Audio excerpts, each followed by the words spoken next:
Kids Moral Stories! Woohoo! एक जंगल था जहाँ हर प्राणी खुशी खुशी रहता था। इस जंगल का राजा भालू था, जिसे सभी जानवरों ने बड़े सम्मान से देखा। एक दिन भालू ने फैसला किया कि वह सभी जानवरों को एक बड़ा सा पार्टी देगा। भालू ने जंगल के हर कोने कोने में इस बड़े इवेंट की खबर फैलाई। सभी जानवर बड़ी उत्सुकता से इस पार्टी के लिए तैयार हो गए। सबका मन बहुत उत्साहित था और सबने खुशी खुशी तैयारियां शुरू की। पार्टी का दिन आया और जंगल में हंगामा छाया हुआ था।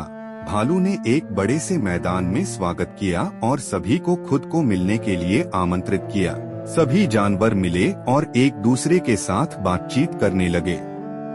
भालू ने एक बड़े से ऑर्डर दिया कि सभी को मिठाई, फल और बहुत सारे खाने का आनंद लेने का हक है। सभी ने बड़ी खुशी से खाना शुरू किया और भालू ने सभी को समर्थित महसूस करवाया कि यह एक सबसे अच्छा जंगली उत्सव है। जंगल के सभी प्राणियों ने मिलकर एक दूसरे के साथ मस्ती की। खुशियों का मिलना मनोहर था। पार्टी के बाद सभी ने भालू को धन्यवाद दिया और उनकी विशेषता की। भालू ने बताया कि यह पार्टी जंगल की एकता और सामूहिकता को मजबूत करने के लिए थी।